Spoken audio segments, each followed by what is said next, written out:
Did you know there are wizards so powerful in the magical world that they were specially trained to hunt down the most dangerous dark wizards in history?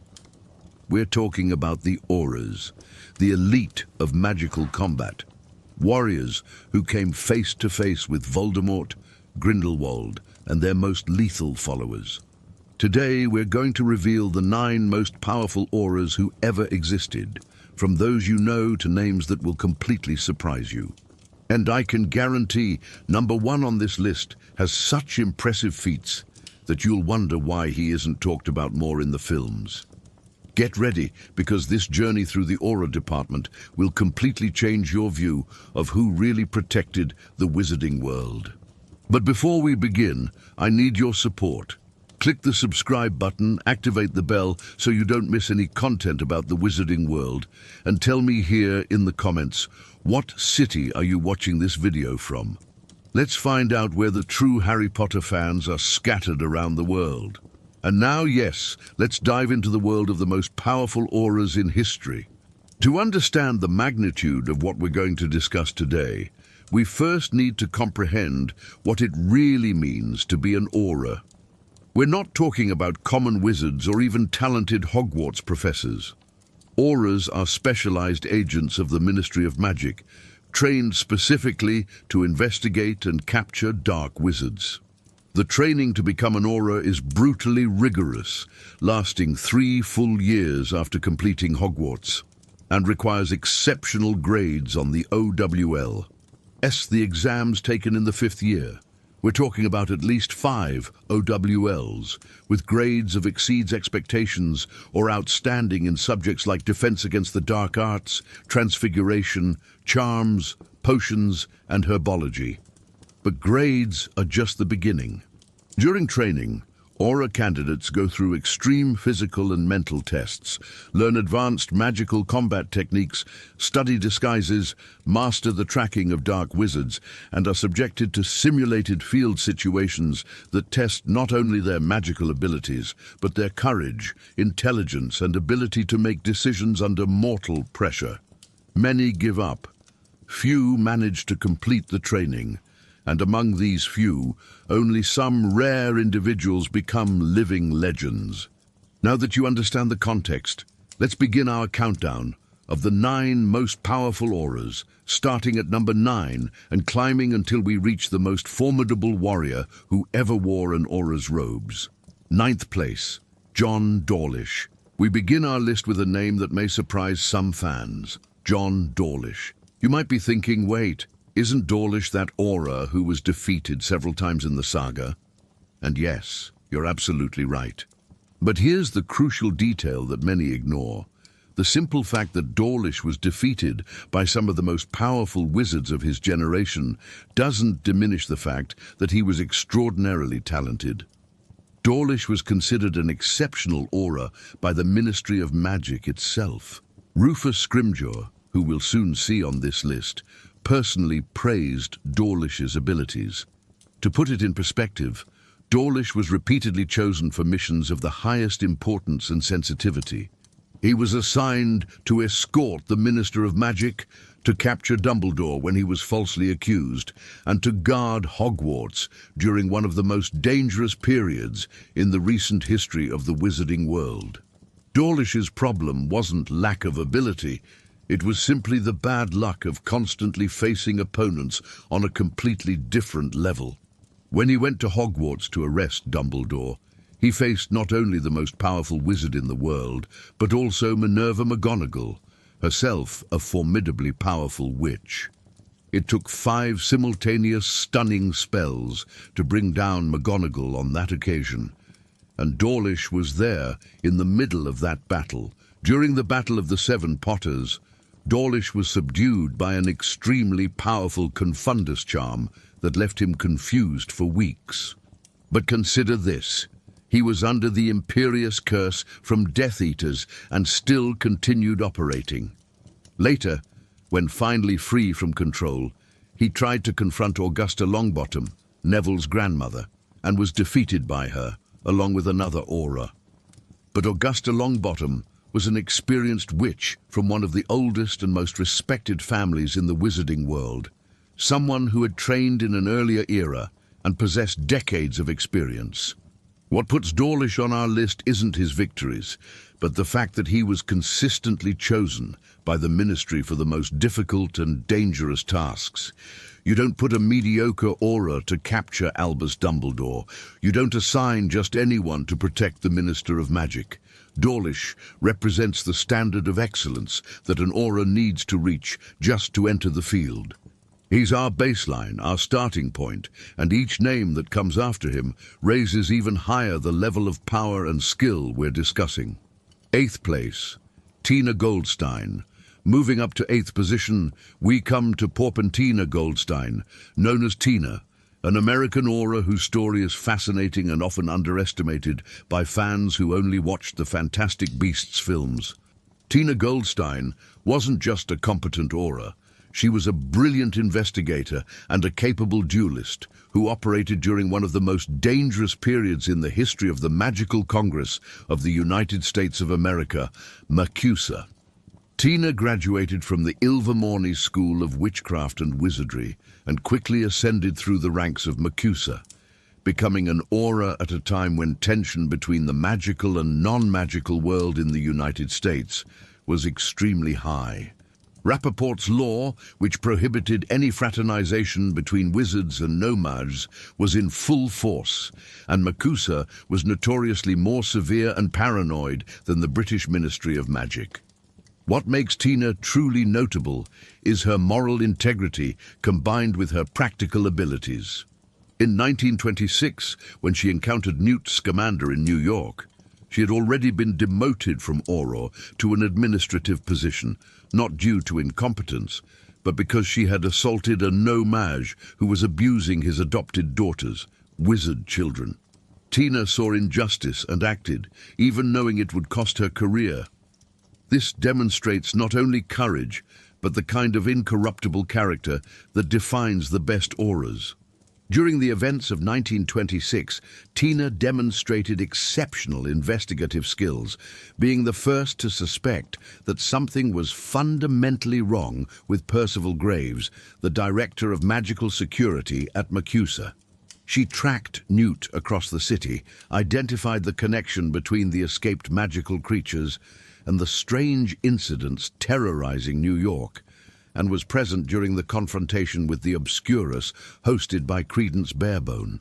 Tina also survived a death sentence at MACUSA. When she and Newt were captured, they were taken to be executed by means of a death potion, a particularly cruel form of execution used by MACUSA. Tina maintained her composure even in the face of imminent death, which speaks volumes about her mental strength. She and Newt escaped, but the fact that she was targeted for summary execution shows how seriously MACUSA considered her a threat when they believed she had violated their laws. After the events of 1926, when Graves was revealed as Grindelwald in disguise, Tina was reinstated as an aura, and not just reinstated, but promoted. During the following years, she became one of MACUSA's leading auras, actively working in the hunt for Grindelwald and his followers.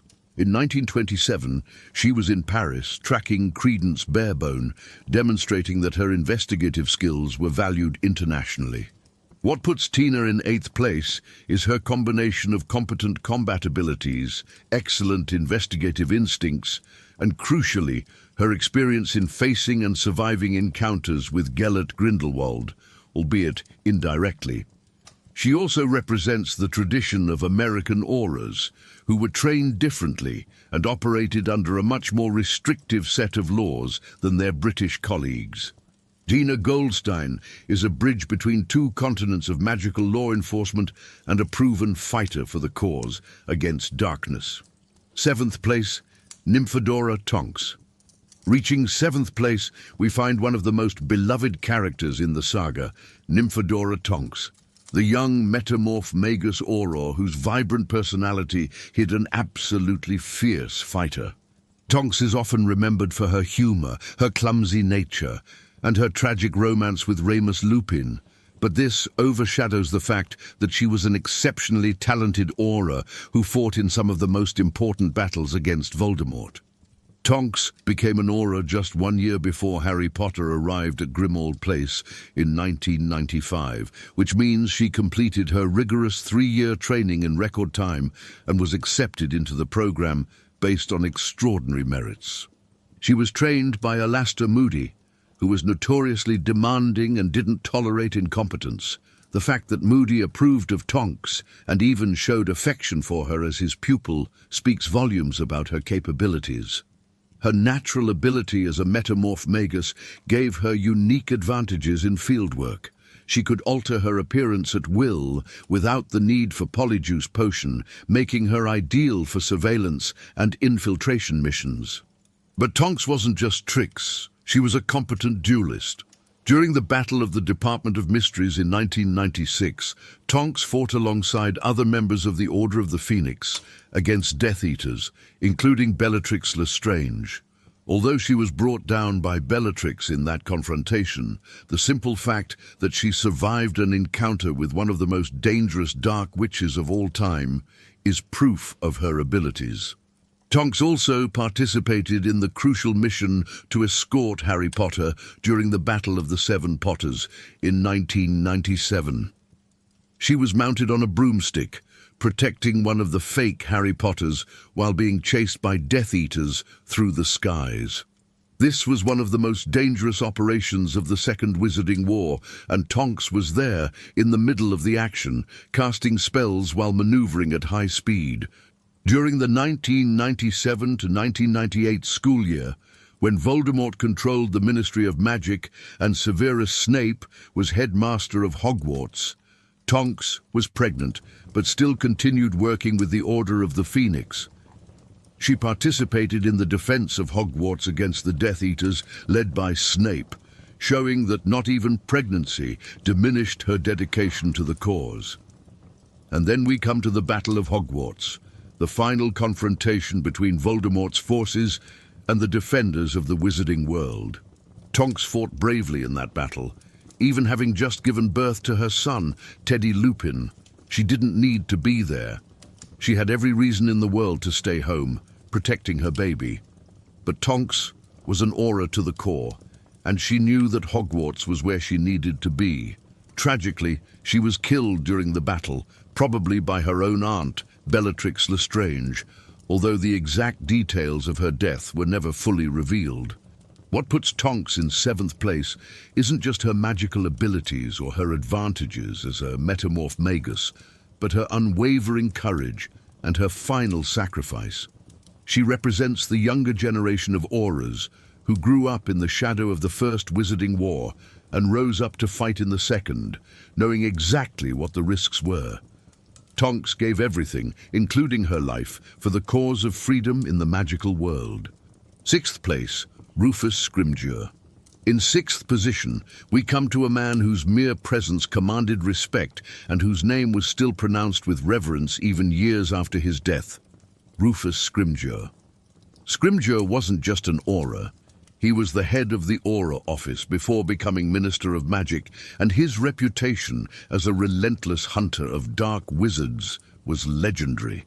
Rufus Scrimgeour was described as having a leonine appearance, with a mane of tawny grey, dishevelled hair and thick eyebrows, shrewd, yellowish eyes, and a certain air of stiff movement, the result of injuries obtained during his long career as an Auror. These scars and this stiffness weren't signs of weakness, but medals of honor, physical evidence of decades spent on the front lines against the forces of darkness. As head of the Auror office, Scrimgeour was responsible for all operations to combat dark wizards in Great Britain. He commanded all the Aurors, planned operations, approved missions, and often personally led the most dangerous raids. During the First Wizarding War against Voldemort, Scrimgeour was there, hunting Death Eaters, saving lives, and fighting in battles that were never fully documented, but that left their marks on his body. When Cornelius Fudge was forced to resign as Minister of Magic in 1996, after finally admitting that Voldemort had returned, it was Scrimgeour who was chosen to assume the position. And note well, he didn't seek the position.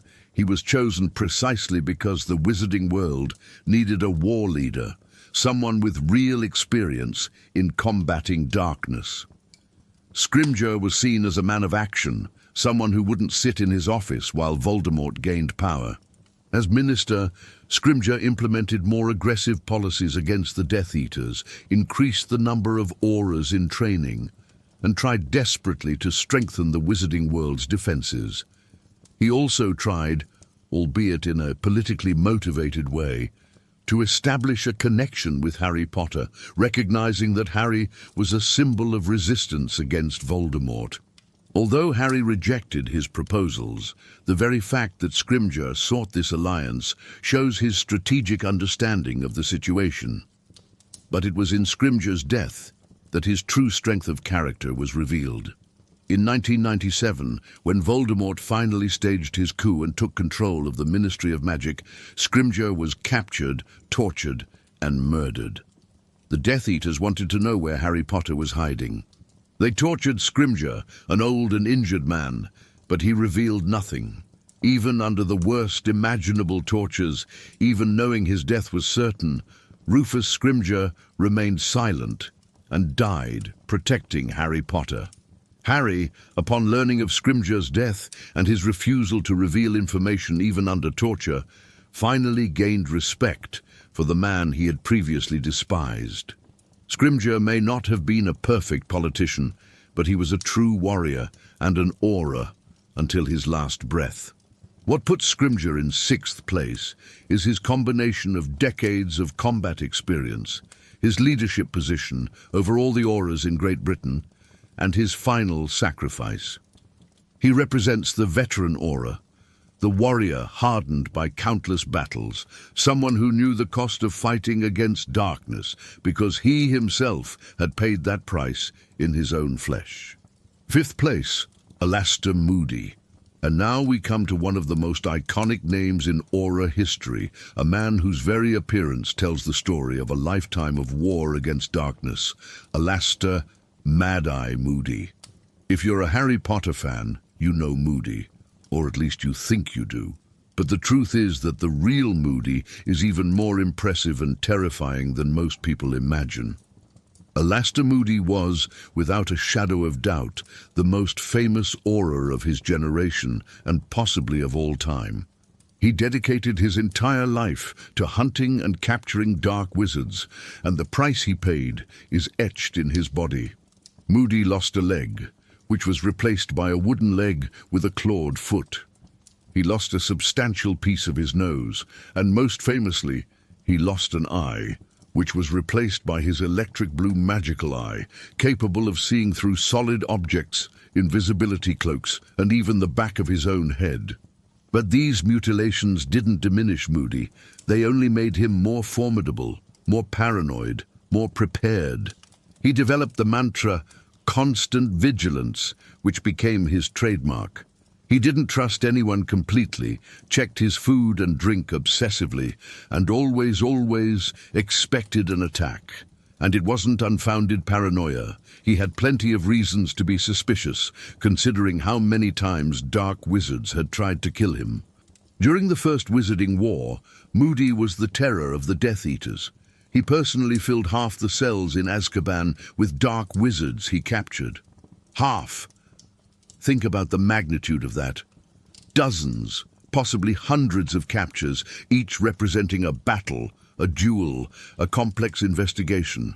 Moody didn't kill his enemies if he could avoid it, despite having received authorization from the Ministry to use lethal force.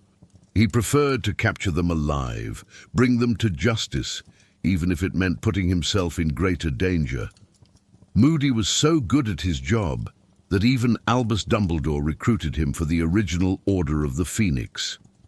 Dumbledore, the most powerful wizard in the world, wanted Moody by his side, and Moody was there, fighting in the shadows, protecting the wizarding world from threats that most people would never know existed. But here's a crucial detail that many fans forget. During almost all of Harry's first encounter with Moody in Harry Potter and the Goblet of Fire, it wasn't the real Moody. It was Barty Crouch Jr., disguised using Polyjuice Potion. The real Moody spent almost an entire year trapped in his own magical trunk, being drained of hair to maintain Crouch's disguise. The fact that even imprisoned, without his wand, in a state of extreme weakness, Moody survived nearly a year of captivity demonstrates his extraordinary resilience. When finally freed, Moody was weak and disoriented, but he recovered. And when Dumbledore reformed the Order of the Phoenix, Moody was there again, one of the most senior and respected members.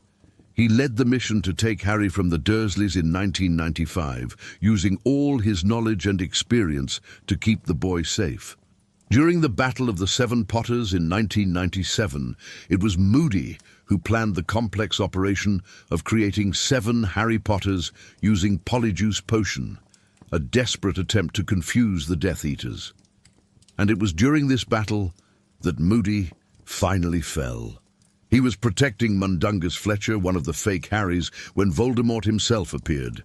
Mundungus, a coward, disapparated immediately, leaving Moody alone to face the Dark Lord. Moody had no chance against Voldemort face to face. No one did. But he didn't run. He fought. And he was hit by Voldemort's killing curse, falling from his broomstick thousands of feet above the ground. His body was never recovered. Moody's death was a devastating blow to the Order of the Phoenix.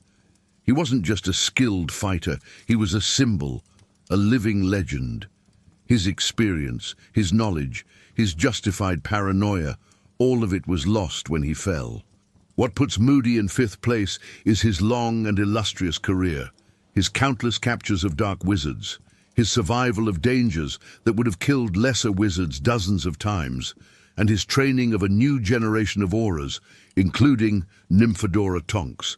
Moody represents the archetype of the perfect Auror, paranoid, prepared, relentless, and incorruptible. 4th place, Harry Potter. And now we come to a choice that may surprise some of you, but which is absolutely justified when we examine the facts. Harry James Potter in 4th place. Yes, the protagonist of our saga, the boy who lived, the chosen one. But we're placing Harry on this list not out of sentimentality or because he's the main character, but because his achievements and abilities as an Auror, both during his youth and in his later career, are genuinely exceptional. Let's start with an important fact. Harry Potter not only became an Auror, he eventually became the head of the Auror office, the same position that Rufus Scrimgeour held. But unlike Scrimgeour, who reached that position after decades of service, Harry got there being significantly younger, a testament to his extraordinary abilities. But let's go back a bit and examine why Harry deserves to be on this list. First, consider his achievements during his adolescence, before even officially becoming an Auror. At just 11 years old, Harry faced a partially restored Voldemort and prevented him from stealing the Philosopher's Stone. At 12 years old, he killed a 1,000-year-old basilisk using the Sword of Gryffindor and destroyed the first Horcrux, Tom Riddle's diary. At 13 years old, he produced a powerful corporeal Patronus strong enough to repel more than 100 Dementors simultaneously, a feat that experienced adult wizards couldn't accomplish. At 14 years old, Harry survived the Triwizard Tournament, faced a dragon, rescued hostages from the bottom of the Black Lake, navigated through a maze full of dangerous creatures, and most impressively, dueled with Voldemort face-to-face in the graveyard at Little Hangleton.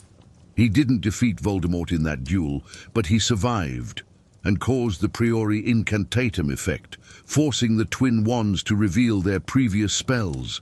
Few adult wizards would have survived that encounter. At 15 years old, Harry formed and led Dumbledore's army, teaching defense against the dark arts to dozens of students, many of whom were older than him. He taught complex spells, including the corporeal Patronus, and his students became capable fighters who fought in the Battle of the Department of Mysteries.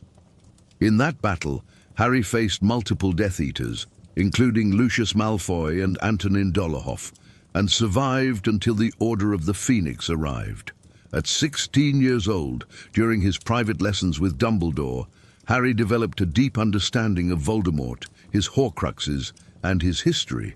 He was also developing his dueling skills and learning advanced magic, and at 17 years old, Harry led the hunt for the Horcruxes, a mission that required not only courage and magical skill, but intelligence, strategy, and a deep understanding of dark magic.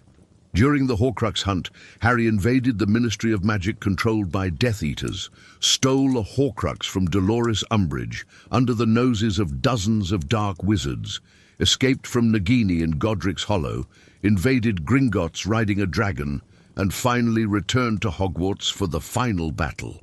And in that battle, Harry Potter did what no one else could do. He destroyed Voldemort once and for all. But here's what really puts Harry on this list: his unique ability to understand and combat dark magic without being corrupted by it. Harry carried a piece of Voldemort's soul inside him for 17 years. He had a mental connection with the most powerful dark wizard in history. He could have been corrupted, could have been transformed into something else. But he remained pure. He chose good repeatedly, even when it would have been easier to choose power. After the war, Harry was invited to skip Auror training and enter directly into the Auror office due to his extraordinary contributions. Although some details of his career as an Auror aren't fully known, we know that he eventually became head of the Auror office and worked to reform and improve the department, bringing a new perspective based on his unique experiences. Harry is also notable for his skill with the Patronus. His stag-shaped Patronus is incredibly powerful, capable of repelling hundreds of Dementors. The Patronus is considered one of the most difficult and advanced spells, and Harry's ability to produce it so young and so powerfully is a testament to his magical strength and, crucially, the purity of his soul and feelings. What puts Harry in fourth place isn't just his achievements during the war, but the fact that he faced and survived encounters with Voldemort more times than any other wizard in history. He has an understanding of dark magic that few Aurors would ever achieve, not because he practiced it, but because he fought it in its purest and most dangerous forms. Harry Potter represents the next generation of Aurors, those who fought in the darkest war and came out the other side still committed to the light. Third place, Percival Graves. Reaching third place, we enter more obscure and complex territory with Percival Graves, the Director of Magical Security at MACUSA. Now here we need to make a crucial distinction. We're talking about the real Percival Graves, not Gellert Grindelwald in disguise. And this is important because, although we never extensively saw the real Graves in action, the simple fact that Grindelwald chose to disguise himself as him for months tells us everything we need to know about how powerful and respected Graves was. Percival Graves was the Director of Magical Security, a position equivalent to being the head of the Auror office at the British Ministry of Magic, but with even more authority and responsibility.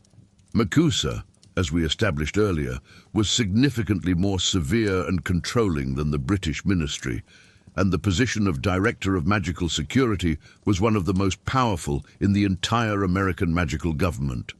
To reach this position, Graves would have needed to demonstrate not only exceptional magical abilities, but also leadership, impeccable judgment, and years of distinguished service.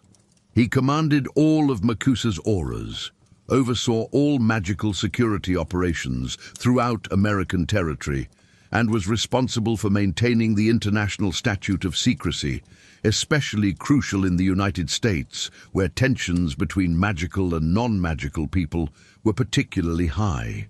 The fact that Gellert Grindelwald, one of the most powerful and intelligent dark wizards of all time, chose to assume Graves's identity is extremely revealing. Grindelwald wouldn't choose to disguise himself as someone whose position and abilities he couldn't convincingly replicate. He needed immediate access, power, and respect within MACUSA, and Graves provided all of that. Even more impressive is the fact that Grindelwald maintained the disguise for months without being discovered, fooling even the most experienced and paranoid wizards at Macusa. This means Grindelwald had to study Graves extensively, learn his mannerisms, his abilities, his combat style, and to do this, Grindelwald would have needed to subdue and capture the real Graves, which in itself is a feat that demonstrates how powerful Graves must have been, as Grindelwald certainly wouldn't waste time with easy targets. When Graves dueled with Newt Scamander and Tina Goldstein in the New York subway, demonstrating extraordinary combat abilities, many of these moves and techniques were probably based on Graves's true abilities. Grindelwald was playing a role, and for that role to be convincing, he had to base it on Graves's actual capabilities. The Graves family was one of the first families of witches and wizards in the United States, part of the sacred families that dated back to the first wizard settlers. This means Percival grew up in a tradition of ancient and powerful magic, with access to knowledge and techniques that many American wizarding families didn't possess. The true fate of Percival Graves, after being freed from Grindelwald's captivity, was never fully revealed. But we can presume that, having survived months as a prisoner of one of the most dangerous wizards in history, he eventually returned to some form of service, although the shame of having been replaced and no one noticing must have been devastating. What puts Graves in third place is the combination of his position of extreme power and responsibility at Macusa. The fact that Grindelwald considered him valuable enough to assume his identity, and his lineage as a member of one of the oldest and most powerful wizarding families in America. Graves represents the pinnacle of what an American aura could achieve in terms of power, position, and respect. Second place, Theseus Scamander.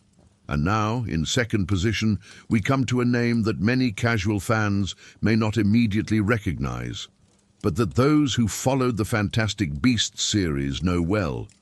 Theseus Scamander, Newt Scamander's older brother, and one of the most powerful and decorated Aurors of his generation.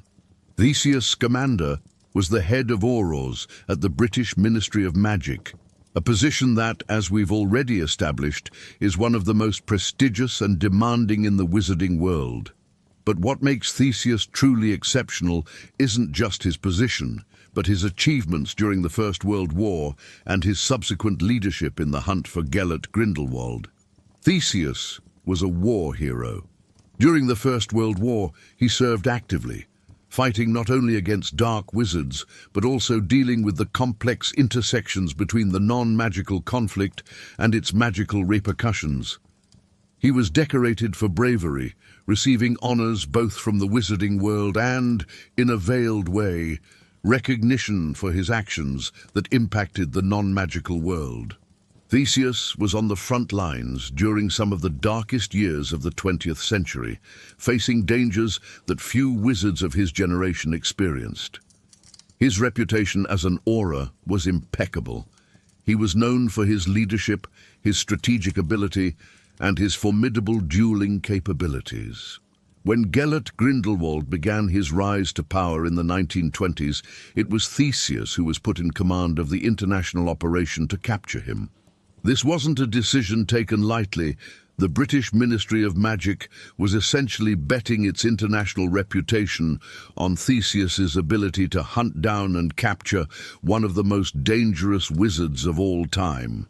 During the events of 1927 in Paris, Theseus demonstrated his abilities repeatedly.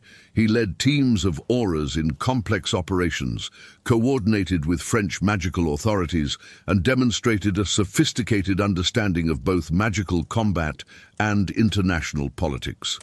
When he confronted Grindelwald and his followers at Père Lachaise cemetery, Theseus fought bravely, demonstrating advanced dueling techniques and leadership under extreme pressure. Theseus also survived Grindelwald's fiendfire attack at the cemetery, one of the most dangerous and uncontrollable spells that exists. Fiendfire is cursed magical fire that consumes everything in its path and is extremely difficult to control or extinguish. The fact that Theseus survived this attack, while many other Aurors and Ministry members perished, demonstrates not only his abilities, but also his presence of mind in life or death situations. An often overlooked aspect of Theseus is his emotional and diplomatic intelligence. Unlike many Aurors who were purely fighters, Theseus understood politics, diplomacy, and the need to build alliances. He worked with magical authorities from multiple nations, navigated complex political waters, and maintained professional relationships even with those he disagreed with, including, on certain occasions, his own brother Newt, with whom he had a complicated relationship. Theseus was also known for his sense of honor and justice. He wasn't just a blind follower of orders. He had his own moral principles and was willing to question authority when necessary. When he realized the ministry was making decisions he considered questionable regarding Grindelwald, Theseus didn't hesitate to express his concerns, even if it put his position at risk. His relationship with Leta Lestrange, his fiancée who sacrificed her life to allow others to escape from Grindelwald, also reveals the depth of his character. Theseus loved deeply, and his loss of Leta affected him profoundly, but didn't break him. He continued fighting, continued leading, transforming his pain into renewed determination to defeat Grindelwald. What puts Theseus in second place is his unmatched combination of elite combat skills, real war experience, international-level leadership over Auror operations, and his crucial contributions to the fight against Gellert Grindelwald. Theseus represents the complete Auror, warrior, leader, strategist, and fundamentally a man of principles who fought for the right causes for the right reasons. First place, Kingsley Shacklebolt, and finally, we arrive at first place, the most powerful and impressive Auror of the entire Harry Potter saga, Kingsley Shacklebolt. If this name surprises you, get ready, because when you fully understand the achievements and abilities of this extraordinary man, you'll realize there's no one more deserving of this position. Kingsley Shacklebolt wasn't just an exceptional Auror. He was a master of multiple disciplines who eventually became Minister of Magic, but unlike politicians like Cornelius Fudge, Kingsley achieved that position through pure merit, courage, and ability, not political ambition. Let's systematically unpack why Kingsley is at the top of this list. First, let's talk about his abilities as a pure Auror. Kingsley was a senior member of the Auror office during the Second Wizarding War, one of the most experienced and reliable Aurors in active service. He was known for his relentless efficiency, his calm under pressure, and his formidable dueling abilities. When Dumbledore formed the Order of the Phoenix, Kingsley was one of the first to join, recognized by Dumbledore as someone absolutely essential to the cause. But here's where Kingsley really stands out. He was a perfect double agent. While working as an Auror for the Ministry of Magic, Kingsley simultaneously served the Order of the Phoenix, passing crucial information, sabotaging Ministry operations that would harm the cause against Voldemort, and maintaining his cover impeccably for years. Do you understand how extraordinarily difficult this is? Kingsley was working inside the Ministry, surrounded by other Aurors, some of whom were loyal to Voldemort or simply blindly following orders, and he kept his true loyalty in absolute secrecy. In 1995, Kingsley was officially assigned to lead the hunt for Sirius Black, who had escaped from Azkaban. But Kingsley knew Sirius was innocent. So what did he do? He deliberately directed the investigation away from Sirius, sending the Ministry on useless chases, all while appearing to be doing his job with exemplary dedication. He was literally sabotaging a high-profile Ministry investigation under his superiors' noses, and no one suspected anything. Kingsley was also assigned to protect the British Muggle Prime Minister. Think about that. The Ministry of Magic entrusted Kingsley with the security of the leader of the non-magical government during a period of extreme turbulence. This isn't a task you give to any Auror. This is something you give only to the best of the best. And Kingsley executed this task perfectly, protecting the Prime Minister while simultaneously working for the Order of the Phoenix. During the Battle of the Seven Potters in 1997, Kingsley was there, protecting Hermione Granger disguised as Harry Potter. He fought against multiple Death Eaters in full flight, casting spells while maneuvering on a broomstick at high speed in the dark. And he didn't just survive, he ensured Hermione arrived safely. When Voldemort finally took control of the Ministry in 1997, Kingsley was one of the few Aurors who didn't bow to the new regime. He went underground, continued fighting, and used his network of contacts and his knowledge of the Ministry to help the resistance. Kingsley was wanted as a criminal, but continued operating, helping Order members, protecting targets, and causing problems for the Death Eaters whenever possible. Kingsley was also instrumental in protecting Ron Weasley's family. When Arthur Weasley was attacked by Nagini in the Department of Mysteries, it was Kingsley who helped ensure he received medical treatment quickly. During the wedding of Bill Weasley and Fleur Delacour, when Death Eaters attacked, it was Kingsley who sent his Patronus to warn the guests, saving countless lives. Oh yes, let's talk about Kingsley's Patronus. His Patronus took the form of a lynx, a powerful and agile predator. The ability to produce a corporeal Patronus is already impressive, but Kingsley's Patronus was particularly powerful and controlled. He could use it not only to repel Dementors, but also for communication, transmitting complex messages through his Patronus, an advanced application of magic that few wizards master. During the Battle of Hogwarts, Kingsley was there from the beginning, one of the first to arrive when the attack began. He fought alongside Hogwarts professors and Order members, facing waves of Death Eaters. His contribution was so significant that, after the battle and Voldemort's defeat, it was Kingsley who was chosen to become interim Minister of Magic and subsequently confirmed as permanent minister. As Minister of Magic, Kingsley began the process of rebuilding the British wizarding world. He reformed the ministry, removed unjust laws such as those targeting Muggle-borns, improved relations with other magical communities like werewolves and goblins, and worked to ensure the horrors of Voldemort's regime would never be repeated.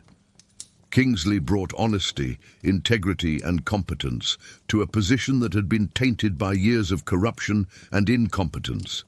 But here's what really puts Kingsley in first place. Above all others on this list, his versatility and competence in absolutely all aspects of what it means to be an Auror. He was an elite duelist, capable of facing multiple adversaries. He was a brilliant investigator, capable of leading complex investigations. He was a master of disguise and subterfuge, operating as a double agent for years. He was a natural leader, capable of commanding respect and loyalty. He was politically astute, capable of navigating the complexities of the Ministry of Magic, and fundamentally he was incorruptible, maintaining his principles and values even when it would have been easier and safer to yield. Kingsley Shacklebolt never lost a duel that we saw on screen or read about in the books. He never failed in a critical mission. He was never captured, never corrupted, never yielded. He represents the absolute ideal of what an Auror should be: powerful, intelligent, brave, loyal, and fundamentally dedicated to the greater good. Other Aurors on this list may have been more famous, like Moody, or faced more powerful adversaries in single duels, like Harry facing Voldemort, but no one, absolutely no one, combined all the qualities necessary to be the perfect Auror like Kingsley Shacklebolt. He wasn't just a warrior, he was a spy, a leader, a reformer, and a symbol of everything that was right in the wizarding world. And perhaps most impressive of all is this: Kingsley did all of this with a dignity and humility that never sought the spotlight or personal glory. He simply did what needed to be done, repeatedly, without fanfare, without self-promotion, just serving the cause of justice with every fiber of his being. When the history of the wizarding world is written, when future scholars analyze the Second Wizarding War and the people who won it, Kingsley Shacklebolt will be recognized not just as a great Auror, but as one of the greatest heroes of the entire saga. A man who literally saved the wizarding world, both with his wand and with his wisdom. And so we come to the end of our journey through the 9 most powerful Aurors in the Harry Potter universe. From John Dawlish, the competent Auror who faced adversaries beyond his class, to Kingsley Shacklebolt, the perfect example of everything an Auror should be, each of these warriors contributed uniquely to the protection of the wizarding world. What becomes clear when analyzing these 9 extraordinary figures is that being an Auror isn't just about raw magical power. Sure, dueling skills are essential, but the truly great Aurors combine power with intelligence, courage with strategy, strength with moral integrity. They aren't just fighters, they're investigators, leaders, and frequently the last line of defense between the wizarding world and the forces of darkness that constantly threaten to consume it. Some of these Aurors, like Tonks and Scrimgeour, paid the ultimate price for their dedication, sacrificing their lives for the cause they believed in. Others, like Harry and Kingsley, survived to rebuild the world they helped save. But all of them share a common characteristic. When the wizarding world needed them, when darkness seemed about to win, they rose up and fought, regardless of personal cost. The tradition of the Aurors continues. Even now, in the post-Voldemort wizarding world, new Aurors are being trained, prepared to face the threats that will inevitably arise. Because history teaches us that darkness is never truly defeated, only kept at bay by those brave enough to confront it. And now, I want to hear from you. Do you agree with this list? Do you think any other Auror should be here? Maybe you feel the order should be different. Leave your comment below. Let's have an incredible discussion about these fascinating warriors of the wizarding world. And don't forget to subscribe to the channel if you're not already subscribed. Activate the bell to receive notifications of all our Harry Potter videos. And tell me what city you're watching from.